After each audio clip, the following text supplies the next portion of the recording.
This is busy Denver, Colorado, and hiding in plain sight is a tree that I bet you've seen but never noticed, even if you don't live in Denver. This guy right here is an aggressive, controversial troublemaker of a plant. But let me explain to you why I think this guy might ultimately deserve a bit more respect. Here's one growing out of a storm drain. They really can't be stopped.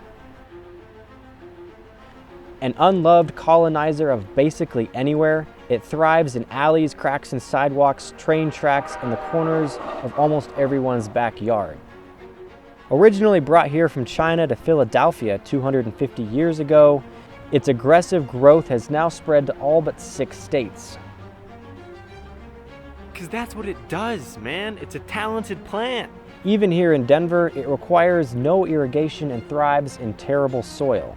Growing 10 to 15 feet in its first year, which since you asked is 8 times 10 to the minus 7 miles per hour, although 1 to 1.5 inches per day seems more impressive. The roots, of course, damage pavement, pipes, fences, sidewalks, and anything in its way. And after just 3 years, it starts producing over 250,000 seeds per year. 75% of which will grow if they land in a good spot. If this seems like a nightmare of an invasive plant, that's because it is. And bottom line, if you see one, you should probably destroy it. If it likes you. But yo, hey, stop. The story doesn't end there. It turns out attacking it like this just makes the thing mad, and it's gonna send up even more little trees. Besides, when you let them grow, they become respectable individuals. It's not the tree's fault.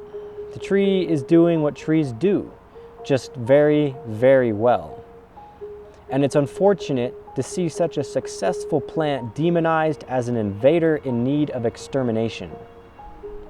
What a waste of talent, right?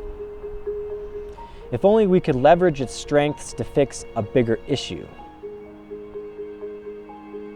Interestingly, it's in a place where these trees thrive best, poorly vegetated urban landscapes that suffer from another important issue: the urban heat island.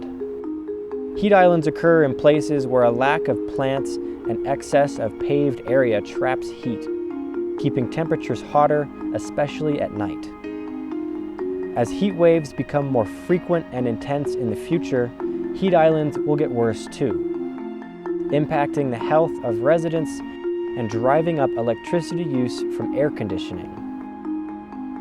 Vegetation reduces air temperature by evaporating water from leaves and keeping sunlight off of hard surfaces.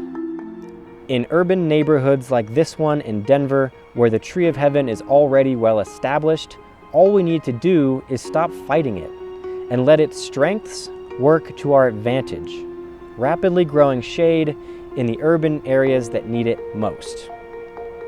With fast growth in poor soil and no irrigation, Tree of Heaven could reduce heat island impacts in years, not decades, with little effort or funding.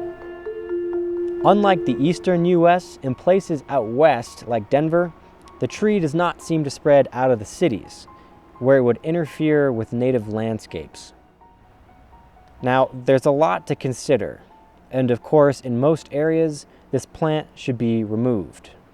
But perhaps there's a niche in places like Denver where the Tree of Heaven could do more good than harm.